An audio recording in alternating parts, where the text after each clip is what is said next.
people. Hello. Hello, Welcome, everybody. everyone. People are rolling in. Love to see that.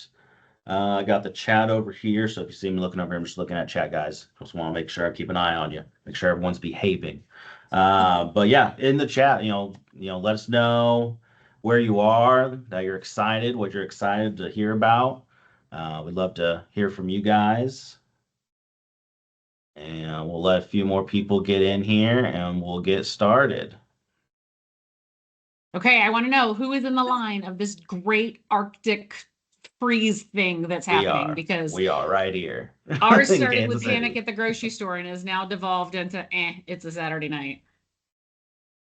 Yeah, I was wishing it would happen a little bit more on the weekdays, but we are directly going to be in the path of this storm. Oh yeah, we got someone from Chicago. Alyssa's from Chicago. She's probably right in the heart of it. Ooh, Minnesota. Charlotte. Cold this time of year. I'm from Austin. Not too cold there yet. Jealous. It's coming soon. I got my gloves ready. I'm hopeful. Vancouver. All right. Vegas. Hello. Or Kansas City. Hiawatha, Kansas. What's up? Upstate New York, always in the line. Yeah. Vancouver. And Boise. Hi, Sarah at Boise. Vegas. Love it. All right. Well, I'm glad you all are here. Welcome to our webinar, The Experience Economy Meets Trade Shows. I think it's going to be a great one for you today. We're going to be talking a lot about, just the experiences and how you can bring more experiences to your trade show booths and to your events, creating more engagement, beyond just, the typical, stop by our booth, say hi, and win a prize. We're going to be diving a lot more into that. So here's a brief agenda that we're going to go over. We'll start with some introductions and then we'll get into it. We'll talk about who E3XPS is as well as Club Ichi. And then we'll get into the meat of the sandwich here. So first, my name is Jake Bornicker. I'm the marketing manager here at E3XPS. Still fairly new to the company, been here a couple months now, but I'm enjoying my time. I've been in the marketing and events world for 10 plus years. I love putting together events and just seeing, what happens there and creating, memorable experiences for people. So with that, Liz, why don't you introduce yourself first? Well, hi, my name is Liz Lathan. I'm co-founder of Club Ichi. We are a social club for people in events who do cool stuff and like to talk about it. And so that is what I get to do today is talk about some of the cool stuff that I have seen and that I have done and that some of our members have done. It's going to be awesome. Looking forward to it. Yeah, I've met Liz now and she's amazing. I've checked out Club Ichi a little bit. Can't wait to join that ourselves. So it's really cool. I recommend everyone check it out. Kayla, go ahead and introduce yourself for us. Yeah, thanks, Jake. For those of you that are with the E3 audience, you've seen me a couple times in the webinars. My name is Kayla. I've been with E3 for going on 7 years now. And throughout that time, trade shows have really just developed into my passion. I absolutely love meeting with clients and helping them craft the experience designed around their brand and unique identity, and then getting to see it come to life here in our facility and then again on the show floor. So I've definitely learned a lot throughout those 6.5 years and continue to learn more new things every day just because this industry is always evolving. And I'm also involved in the CTSM program, which is where I connected with Liz, and really excited for everybody to join this webinar today. I think it'll be a good one, and Liz is always so great to listen to and just to see her insight in the industry. Oh, thanks. Yeah. Awesome. It looks like there's a lot of Club Ichi insiders in the chat. Woo, So, woo, woo. Liz, your people are here for Our you. people show up for each other. What can I say? Love it. All right. So I want to talk about who E3 is for those of you, for the Club Ichi folks, and for anyone who doesn't know yet. E3 XPS is a full service trade show, exhibit, design, and management company. We have been around for 20 plus years. We're headquartered in Lenexa, Kansas.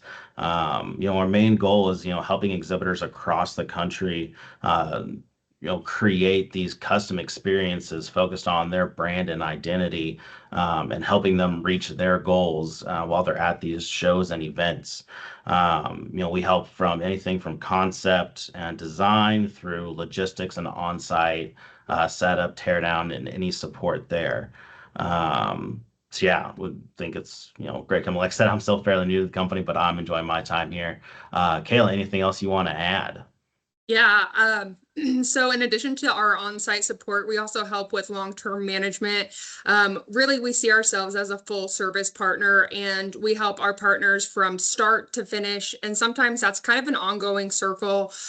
We work in a very collaborative type of fashion, and I have some clients that simply just come to us for some recommendations and to help guide them to the right direction, and other clients that maybe have some sort of concept in mind already and just need to help get it to the finish line. So very collaborative over here. And one of my favorite parts about our process is our pre-show staging, having the ability to show our clients the exhibit before it even gets to the show floor, and then helping them continue to manage it through their our exhibit management program, where we get it ready before and after each show.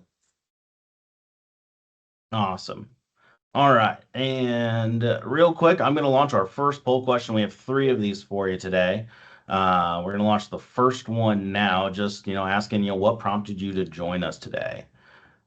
So that And while should be you have launched. that You poll should going, I see see that a on your question in the screen. chat asking where your locations are. Yeah, so like I said, we're headquartered here in Lenexa, Kansas, and we also have a showroom out in St. Louis, but we operate all over the country. We Do you have have distributed customers. warehouse systems too to have things all over the country? I believe so. I think Gayla can answer that better than I could, but we have clients all over the country from coast to coast. I think we even have some clients who do shows overseas. I think we just had a client, have their show in Spain. So, our reach is global, but we're physically local. Absolutely. Yeah. And we have partners all over the US and the world. So although our 2 locations are in Kansas City and St. Louis, we do have other distribution locations. So if a client has any last minute urgent needs, more often than not, we can figure out some sort of solution to help them through that issue or occurrence. But our main facilities are St. Louis and Kansas City. Cool. Thanks. Yeah. Awesome.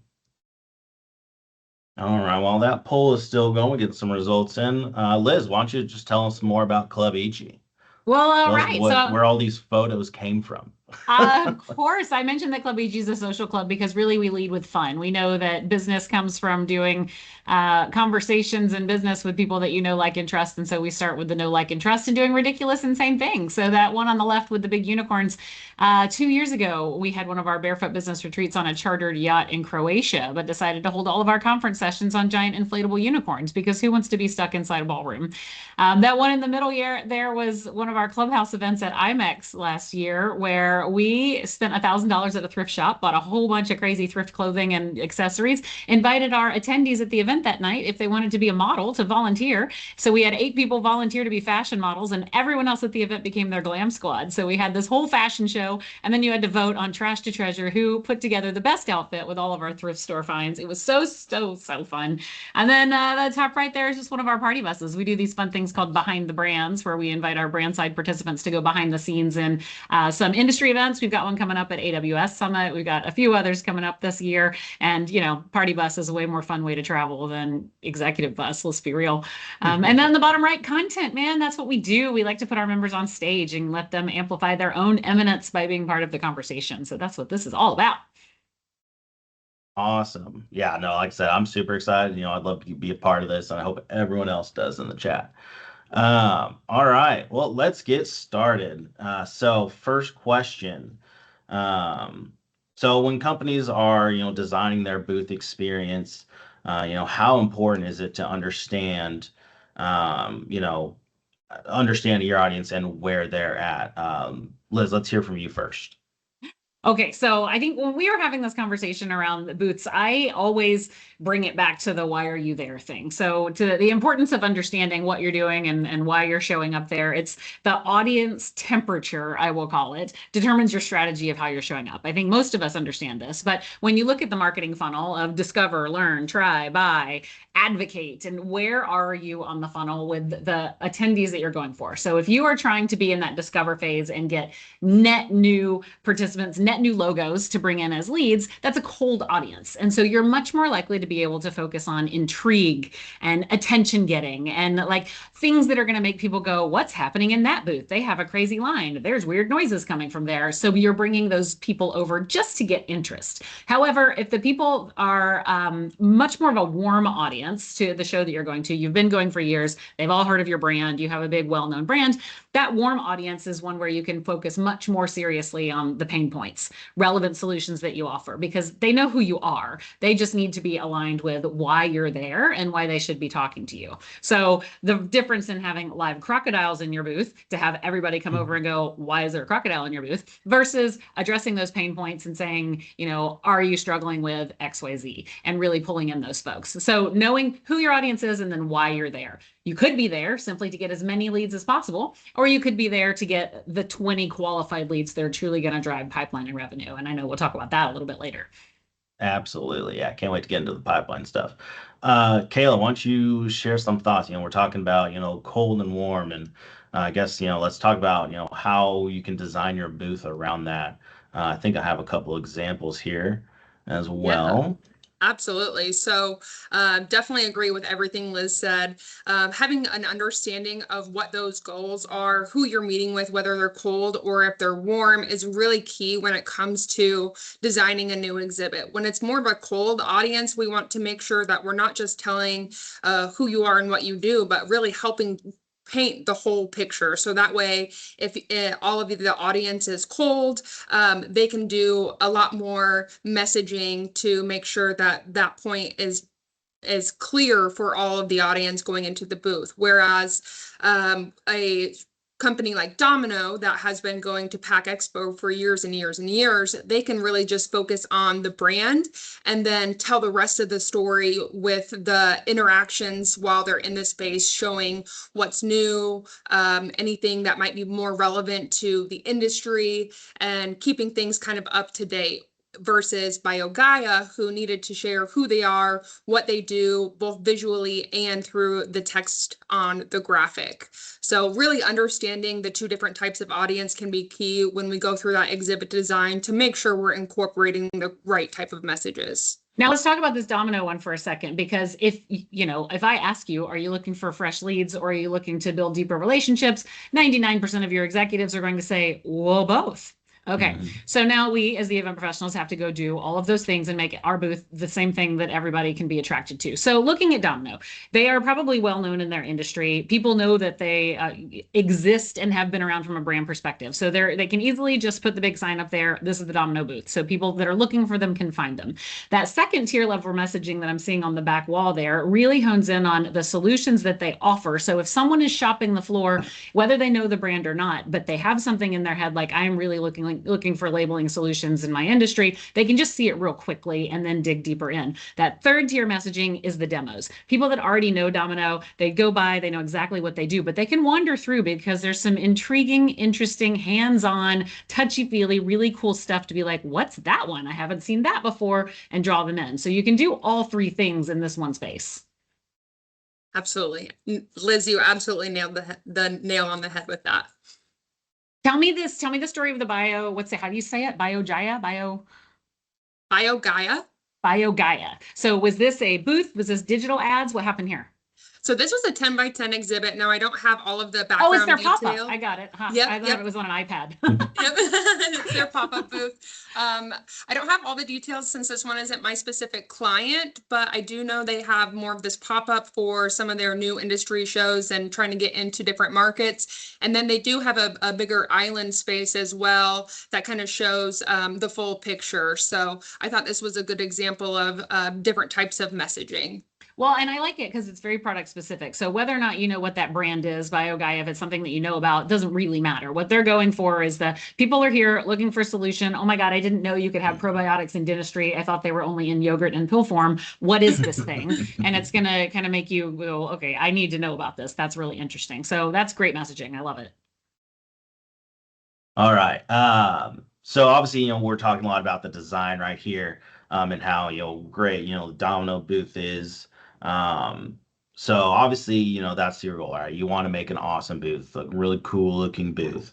But at the end of the day, how do you go about balancing, creating an engaging experience while also achieving those business goals? I think you started to touch on a little bit there, Liz. Mhm. Obviously, your CEOs and your C-suite folks, they want a cool booth and they want to generate those revenue, those leads and revenue. So I guess what's the best way to balance that? I think it's making sure that you have a plan inside your booth for that cold audience strategy, which I'm going to call surface level engagement. And you can do surface level engagement things to attract people over. Your enter to win, your interactive experiences, your spinny wheels, the fun activities, the live crocodile, the whatever it's going to be in your booth to try to bring people over. And if your goal is to get a whole bunch of leads coming in because you want eyeballs and you can then put them in a nurture stream and then let the marketing team kind of take it from there, that is a fine strategy if you know that's what you're doing going in. However, if you know that you have to go in and I think the big thing is to know your numbers. So if you know that your sales team has a 25% conversion rate and your average deal is $100,000 and it takes 6 months to close a deal, then you can do the math on how many leads you need to bring from this event in order to start seeing pipeline and revenue generated within 90 days. So if you figure that out and know that you're going to a warm audience strategy, then your goal is to not just get them scanned and move them along. It's to open business conversations and hopefully get them to book a meeting or get them to have an SME conversation right there or get them to see a demo immediately. So it's going to be a lot more of that content driven engagement, problem solving, problem focused type of conversations. So, QuickBooks has a booth, then they're going to be targeting people with a particular pain point. Like, are you completely overwhelmed with trying to manage your invoicing, your AR, and your PR, and then offer up a solution? Then people are going to come in and go, oh my God, I've been using this other thing. You look like the great solution. Great. Let me get you to an SME. So I think understanding if you go in looking for 1,000 leads and you come back with 10 highly qualified leads, that may be super successful in your mind because you're driving pipeline. But if your execs were expecting you to come back with 1,000 leads and you didn't, it's a mismatch. So understanding why you're there. Yeah. So we have an interesting question that came in here from Nadine. She's an event activation vendor, a temporary tattoo artist, and live name merch personalization. So a lot of live activation there going on in booths. So she's curious, for event planners, producers, when you're choosing these interactive experiences, what's the biggest difference between what brands think work and what actually pulls in people? I love this. Okay, so Nadine, I think that who you're going after are the people that want prospects to have dwell time in their booth because all the experiences that you're offering are going to take 90 seconds to 3 minutes for something that you're crafting for them. So if your people in the booth have the ability to have conversations while people are in there having an experience happen for them, or if they're able to kind of put in their order, if it's a, engraving of something and then talk to somebody at the time, those are perfect. If you're talking to a prospect that's got a trade show booth and they're just looking for a whole lot of audience, that's not going to work because now you have people coming into the booth, forming a long line, waiting on something, and they don't have the staff there to engage in deeper conversations. So I think that when we're designing our booth strategy, knowing that we're looking for dwell time and we have a staff that can actually hold conversations while that's happening, that's ideal for what you're offering. Awesome. Taylor, anything you want to add there? I know we're talking a lot about, facilitating those conversations, those business conversations and, creating relationships. Yeah, just anything you want to add to that? Yeah, from an exhibit standpoint, I would say that making sure we're incorporating the right kind of areas. So for those deeper level conversations, some partners need more of like a private conference room so that they can get a little bit of a more quiet area to talk about sensitive information. Others, they still want to have those deeper conversations, but privacy isn't nearly as important as just having somewhere to sit down and hang out for a while. So others will just incorporate maybe like a lounge area, making sure that the audience they're talking to is still comfortable and having those conversations. And then, of course, we also want to incorporate the quicker conversations that you only have a couple of seconds, and making sure that whether you have a lot of those or a small amount, we don't want to create any sort of bottlenecks in the space. So making sure that we're appropriating the correct areas for those can be key for an exhibit itself. Yeah. Awesome. So while I still got you, Kayla, so want to start thinking about some recent shows you've been to, some recent booths you've seen, some events. What are some of the things that are really sticking out to you, that are really catching your eye at some of these shows? Yeah, I mean, trade shows are so cool because it's usually geared towards the most innovative thing, something new, and we're always seeing something different in the trade show booth. But from my personal perspective, I love the LED video walls. They're bright, they create motion in the space, and from a structure standpoint, we can do so much with LED walls, and your content and your message never gets outdated because you just switch out that video content. So here are two of my favorites. The Wireco one, that one's a little close to my heart. That one's my baby. But they have a video tunnel that actually puts the audience directly inside their product, which is the important and unique part of their solution. And then we have the BG exhibit that actually wraps around the corner and has some unique angles with some LED lighting, and that all just draws attention to the space, gets you interacted with their content in a really cool and unique way. Yeah, I think these are two of our cooler booths. You can kind of see that tunnel she's talking about right here. Yeah, super cool. I think it's also, not to brag or anything, but I think this just goes to show, some of the custom work and ability that we have here at E3XPS, we're able to create these, certain, these tunnel walkthroughs and a giant, wire-shaped pillar in the middle. So yeah, just humble brag there real quick. And I also agree. The really even cooler thing with that is these are very, very custom solutions, of course, but they are utilizing a similar hardware system. So we could strip them all completely down, reconfigure them like Legos, and build something entirely new. Add some different graphics, and maybe it's a different brand. So our hardware solution really encapsulates a lot of different partners' needs. Mm-hmm. Absolutely. Liz, what are you seeing out there in the event and everything besides, the floating unicorns? Well, in the trade show arena, this is what we're here to talk about, right? So I really like Gina's question in here about accessibility, because I actually think that trade shows are notorious for being probably the least accessible type of event you could possibly go to. They are sensory overload. They are not handicap accessible. Things are at the wrong height. It's really built for extroverts. Like, it's just a very difficult environment, and I don't think we're taking that into consideration enough. So I think, Gina, that could be a whole separate webinar for a big old conversation. And then the other question in there, Julie put in, well, not question, but comment about return on emotion. This is something that I've spent a lot of time on. We actually did a research study on it a while ago. And return on emotion to me is, what is the environment that you need to create in order to drive business? It's not so much getting someone to go, oh my God, that was great, and take pictures and put it on Instagram. It's, what are you creating that will make them answer the phone when the SDR calls them a week afterwards, or 14 days afterwards, or however freaking long it takes for your SDRs to get that information. So return on emotion, what we found is that there are 5 emotions you need to evoke in order to create this environment.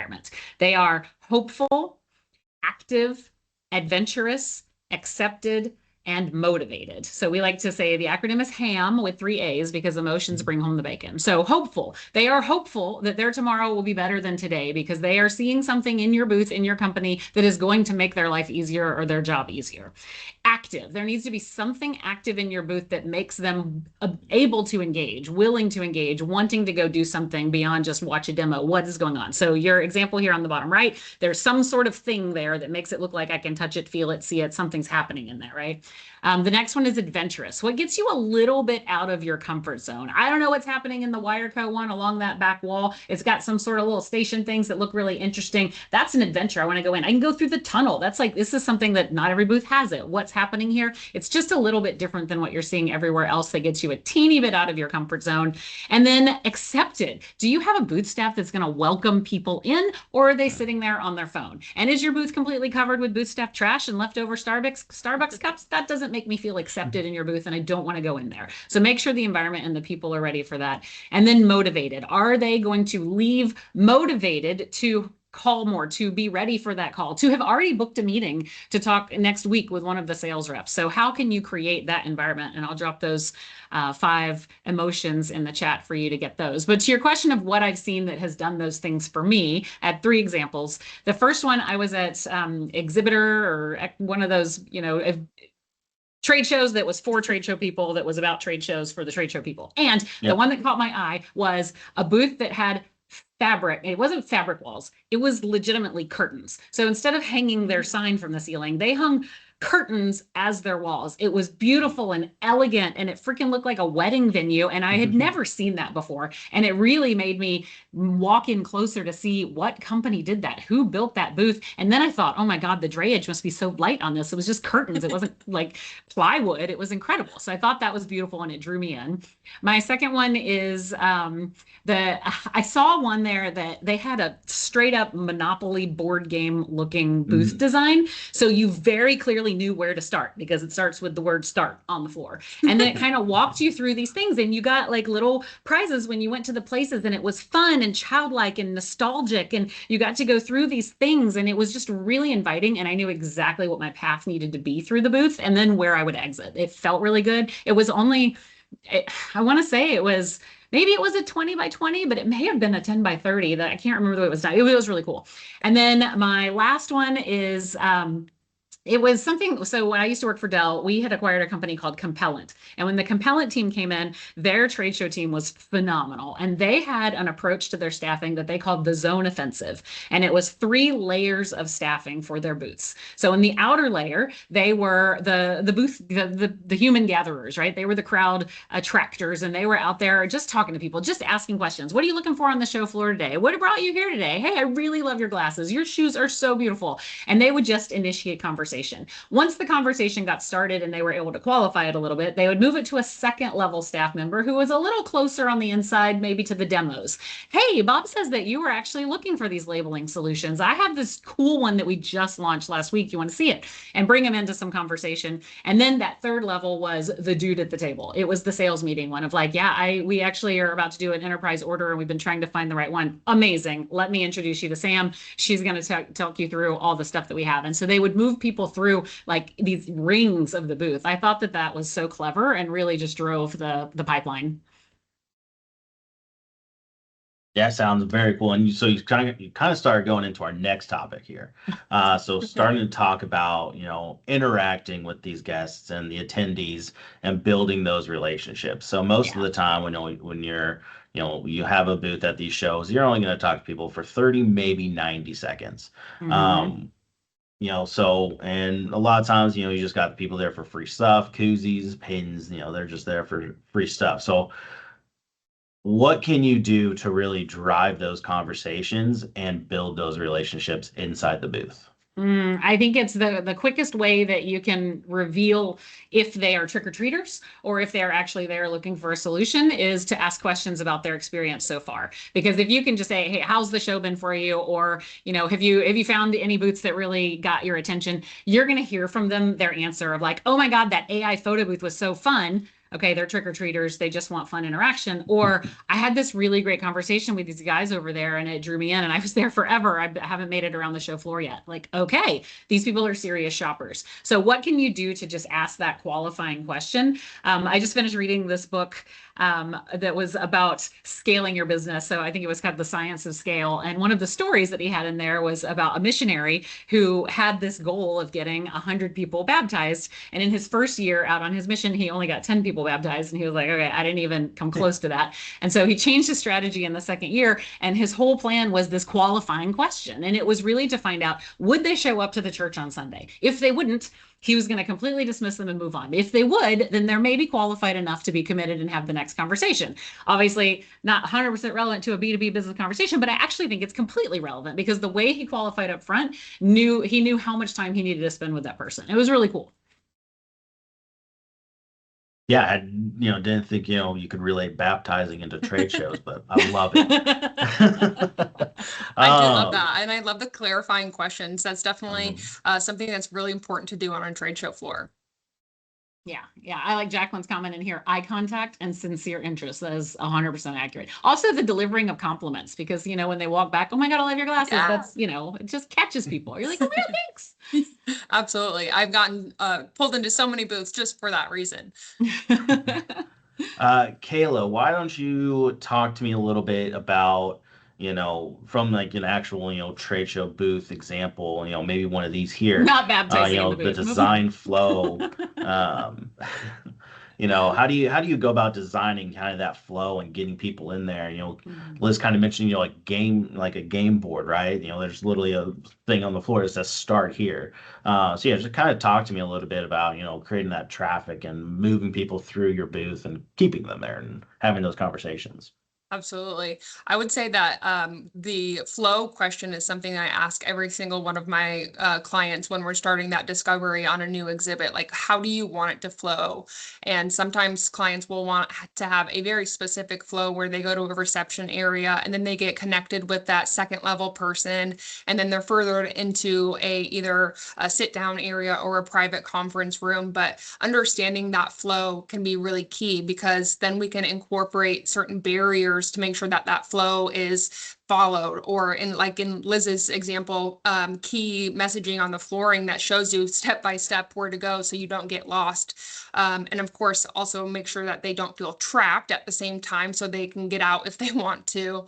But making sure that you have that messaging right up front, that is key. So that way, if they do want to pivot and go a different way, they still see all the critical content before having to get all the way through the experience. Other clients, they do want to have more of an open and inviting experience, and people just come in and find their own contact, and then they're comfortable getting into that further conversation on their own. So I would say it really depends on the partner's industry and what their goals are for the meeting, and then we'll incorporate the right type of flow based off of who they're trying to meet with. Great. Let's fast forward a little bit here. So the attendee has gone through your booth. You had a conversation with them. They seem interested. You got their contact information. What are some things you're seeing people do, or something you would recommend, beyond, the traditional, email nurture campaign, phone call follow-up? What's something that you're saying or would recommend, people do afterwards? Maybe, even as, going back to, relating it back to what they did at the show. I know in my experience, I've kind of tried to tie in, if someone like won something at the show, like I'd be like, hey, you won this. Did you get it yet? How are you liking it? Something like that. So yeah, just tell me what you're seeing out there that people are doing. Yeah, I mean, I think if you have that physical follow-up thing, then that's obviously something. But what is generally the goal of your trade show booth? It's to book meetings. You want them to answer the phone with the SDR afterwards and talk to somebody. So I think the most unique one that I've seen lately that's now been adapted for trade shows, the company is called Give, G-I-V. And it was just for like a Calendly type tool for sales teams. And it's paired with charities. So basically, when the prospect says yes to a meeting and shows up for it, the company donates to a charity in their name, which is, a beautiful thing. And the way that they've changed it for trade shows is to put a digital screen in the booth, and you put in your LinkedIn profile, and then it does this charity picker. So it uses AI to check your LinkedIn profile and then recommends 3 charities that you might want to have donated to in your honor. Or you can choose one that the booth that the company has chosen, or you can pick a totally different one. They've got thousands of charities. So you do that, but then that you pick the meeting with the person, just like a Calendly. So your donation happens once you show up for it. So people can actually leave the show with hundreds of meetings booked. And then this queue of donations, of course, you're going to give. So it's better than swag because you're not having to carry boxes of things and give stuff away. People feel good about it. It's not like it's reciprocal. You're not paying them for the meeting. It's like a $5 donation, it's nothing like that. But it's that feel good moment, that reciprocity moment that actually drives real meetings that can happen afterwards. So I think that one's a really cool idea.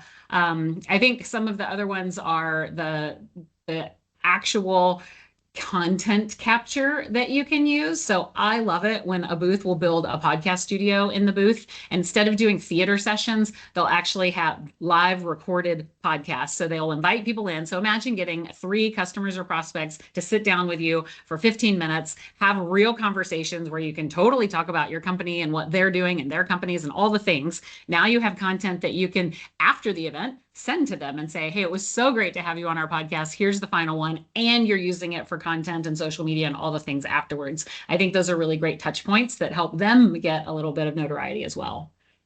Yeah, Liz, I absolutely love that as well. We have actually a couple of clients that do podcast areas in their booth, and one of the things that I love to see is they are actively posting those podcast recordings on LinkedIn throughout the show, and it gives them even just a little bit more audience while they're directly on the show. Then they can go pull other people in, and I see it work very well for a lot of different partners. Mm-hmm. Yeah, I think that's great. I know, as marketers, we're always trying to repurpose our content, right? Get the most out of what we make. There's a lot of tools out there that automatically do that for us. But yeah, I think the ability to, create those kind of activities going on in your booth and creating that lasting kind of evergreen content that you can just keep rolling out. That's one of the ultimate goals there for marketers. Yep. One of the things we Uh, still see a lot of our clients doing is sending physical print literature to a show. And there's a statistic that says that 95% of that literature ends up in the trash. So one of the things that I really like to recommend is, instead of bringing all of that with you and it ultimately ending up in the trash, and then you have to invest in sending it and making sure you have the right quantity, some storage, and some sort of area to place it so it doesn't take up too much area in your booth, is use it as your follow-up tool as well. Send that to them immediately or afterwards, but then you're using it all digitally instead of spending your budget on things that end up in the trash. Yeah, the ones like Loop and Tie or any of those gifting ones where you can also order it and have it shipped to you. I think those are really cool too. Also not super sustainable because you're shipping stuff all over the planet, but it's better than you having to, be at the end of the show and give away your stuffed bears to the other exhibitors to take home to their kids. Absolutely. We've all done it. We've all done it.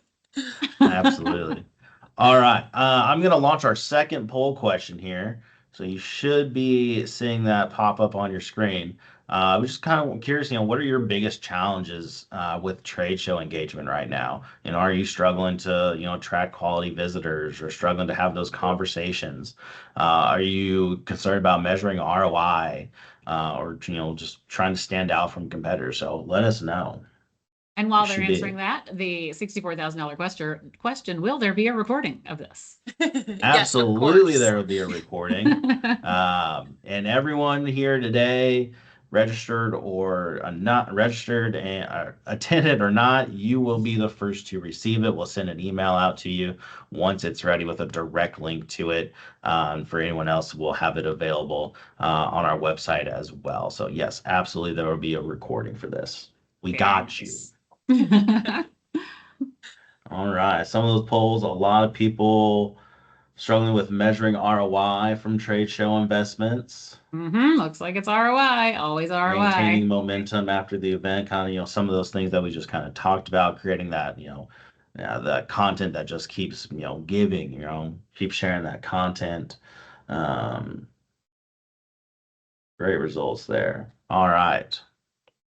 I'll leave that poll open for you.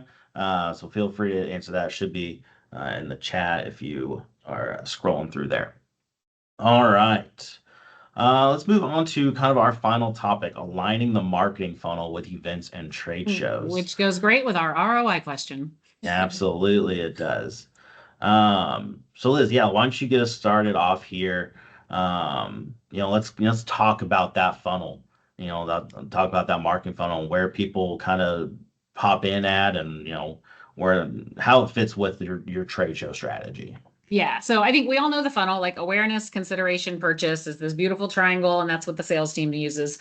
On the marketing side, we're using it from a buyer's journey perspective of discover, learn, try, buy, advocate. So what stage of the funnel is your buyer in that you're going for? Are they trying to discover who exists in the world around a problem that they need to solve? Are they learning because they actually have discovered who exists and now they're digging deeper and want to go to specific booths? Are they in the try phase where they're ready to do that demo? They're ready to have those conversations and get on a sales meeting, or are they in the purchase phase and they want to have final deal closing conversations? So it's not easy to just take that funnel and align, okay, all of our third-party events are going to be at the discover learn phase, because it might completely depend on where you are in the calendar year.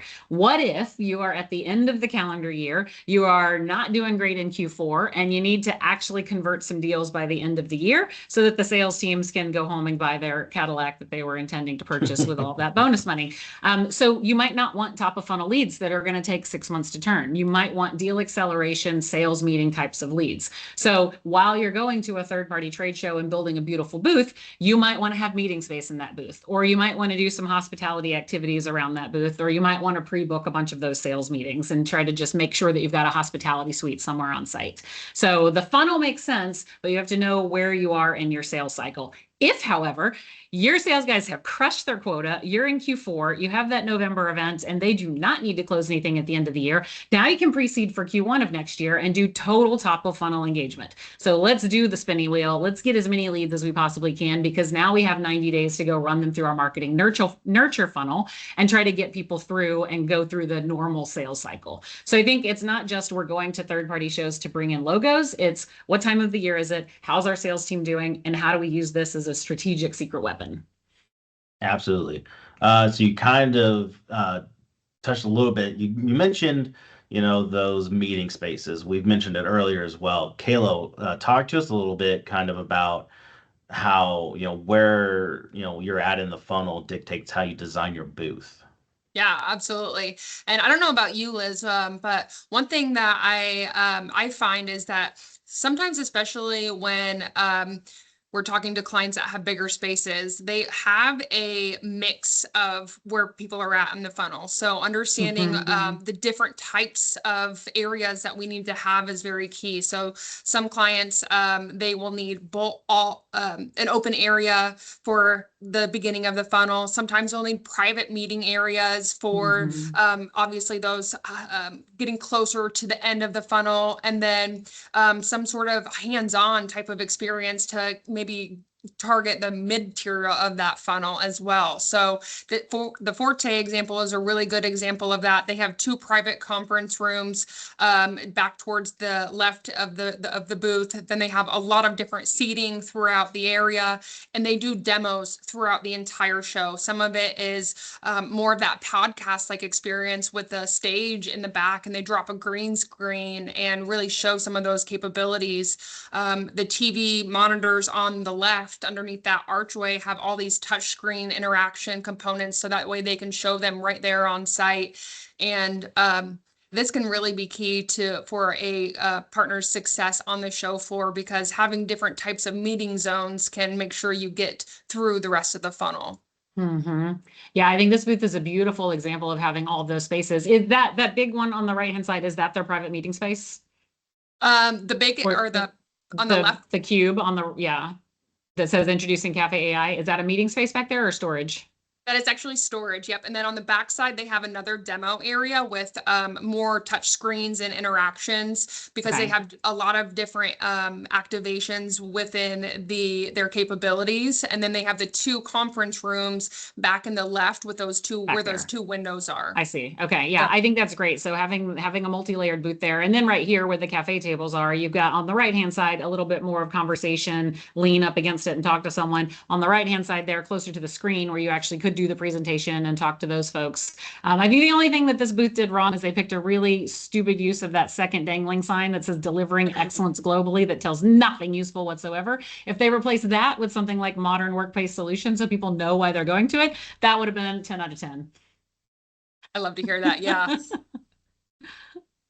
All Yep. And right. then, Oh, go ahead, Kayla. oh, I was just going to say that they did a really good job of incorporating unique AV content. So the kind of angular TVs on the front are custom at an angle. Their Mhm. content kind of goes all throughout those TVs, and it's a really unique experience in comparison to some of the other applications I've seen. Yeah, I love it. It's beautiful. How did they do with that white carpet? They keep it clean? They actually did. And you know that you say that. I would say darker carpet is actually harder to keep clean than Ooh, lighter carpet. pro Because the tip. dark colors, they see every little color, whereas at least if it's white, it Mm. kind of hides some of those. Yeah. So it's a little bit easier to keep clean in comparison. Wow. You only have two danger zones, the coffee and red wine. Yes, yes. Just like my white pants. All right. So we have about 15 minutes left. We got one more question we want to go over, and then I want to make sure we leave some time for everyone else's questions. So last question I'm going to ask you guys. We kind of talked about, creating that content that lasts. How can Mhm. you go about, turning, the one-time booth visitors that you get into, people that keep coming back, to customers, to clients, Mm. and even building that community? Yes. Yeah, that was one of the poll questions earlier, wasn't it? I think this one's really important to think about the differentiator because yes, everyone's trying to keep year-long engagement and build community and do all the things. Community-led growth is a thing. But I think you have to decide with your leadership team up front if you want an audience or a community. And there's nothing wrong by choosing one or the other, but knowing the difference. If you want an audience, then you have a content team who's prepped and ready to do one-way communication. So your content marketers are creating content. Your primary metrics are going to be more digital content area, unsub rates, unsubscribe rates, subscriber rates, and opt-ins and things like that. It's a perfectly acceptable path to build an audience. Podcasts, all of these things are amazing, and many people call that a community, and that's fine if you want to label it as such. But you know that you don't have a community manager doing a lot of back and forth other than answering stuff on social. You straight up have an audience, social media person, and content folks. Now, if you are building a true community, know that that is two-way communication. It needs to be staffed. You need to have community evangelists, community managers. Like it's a thing. It requires that dedicated leader, and it can't exist without this person. Otherwise, you just end up with a bunch of the people who are the audience talking to each other and no one really moderating or managing it. People want to access other people, and when they're invited into a community, they believe they're going to have that opportunity. So they don't really want to just jump into a faceless message board. They want someone to be the advocate. Absolutely. I got one more example that we want to show you. It's one of our recent booths here. It's an award-winning booth, by the way. Ooh. But Kayla, why don't you talk to us a little bit about Splashtacular and some of the things that they did to continue that engagement in between shows, and creating that last engagement in between and after those shows. This is Yeah. such a pretty booth. I love it. Thank you so much. This was an exciting booth for us, and the client absolutely loves it. And of course, it actually won Best in Show at 2 back-to-back shows. And let me tell you, it absolutely made my year.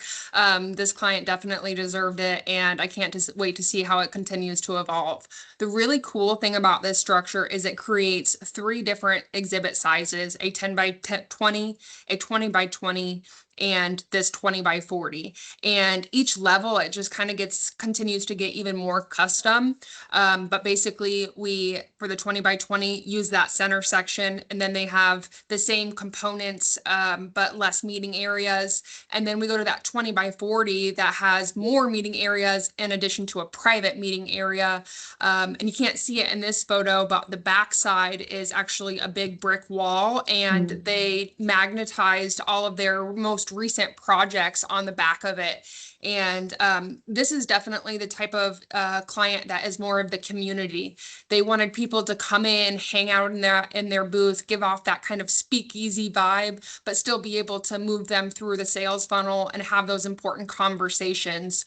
So one thing that we did with our social media to help them get additional marketing out is we kind of did this new booth tour. So at each show, we would post a photo and then a sneak peek photo of the next booth, and said something along the lines of, see us at the next show to see what's going to happen next to the booth and how it's going to evolve. The client also themselves, they posted a lot on social media. But one thing that I think could be really cool to incorporate, thinking about engaging between shows and how to make people still want to go to your booth space, is figuring out a way to tie maybe your giveaway from one show to another. So that way, when you start with one, maybe the next giveaway is combined and then they get a bigger giveaway of some sort. And I think that could be something really cool to create excitement as well as keep them engaged during that off time. You know, back in the day, I don't even remember the name of the company, but there was an IT company that they did really, really pithy, punchy buttons, old school like buttons that you would wear, put on your backpacks or whatever. And they got so known for it over the course of a couple of years that people would rush their booth when the show opened just to get their first pick of the buttons. And then you would see it was in the IT world. And so these IT dudes with their, free backpacks that they got at whatever conference would just fill them, and they would bring the backpacks and have all of these buttons. And so to your point of just that through line, people felt like they were part of the community because they had something that they uniquely were able to access when they got to that booth and then show it off to other people. And they were really cute, hilarious, punchy sayings. And so it made all these people be like, oh my God, where'd you get that one? And then there were button swaps. It was like at Disney World. It was really cute. I absolutely love that. Awesome. All right. That does it for my questions for you guys. One last thing for the audience from E3 XPS, we want to offer you a complimentary trade show consultation where you'll have a chance to meet with and sit down with one of our dedicated marketing consultants like Kayla here, if you're lucky enough. And then, so we want to get to know you. We want to understand your brand. We'll get to know your positioning. We want to understand your goals. What do you want to get out of this trade show booth? What do you want to get out of these trade shows that you're attending? And we'll develop those custom strategies for you. And for any of our, Kansas City locals, we invite you, for that meeting to do it in person and tour our building, check out our showroom floor, the other, booths that we got going on. We've always got something. We're always building something here. Here's what I think we should do. We should do a Club EG City Pod there in Kansas City. And then you should let us try to build our own booth. Like give us screwdrivers and stuff and try to put one of these things together, because I think that we don't really realize what the I&D team goes through when they're putting these things in and when we look at these designs. I think that would be really fun. We'll order pizza. We'll have a blast. Absolutely. We actually hold a lot of different events here, Liz. So I'm sure we can figure something out to get that done. Yeah, and I definitely recommend jumping on a call with one of our marketing consultants. Even if you are not local to Kansas City, we can still walk you through the booth virtually. We'll jump on our phones, give you a tour, and it's still a really great experience, just not so much as in person. So no matter where you're at in the world, we can always do that tour with you. Absolutely. So I just launched a poll question for you guys. Feel free to answer that. If you want to meet with us, let us know. Or if you just want to stay in touch, you're not ready for a meeting, if you're still developing your trade show strategy, that's all right. Feel free to answer that poll.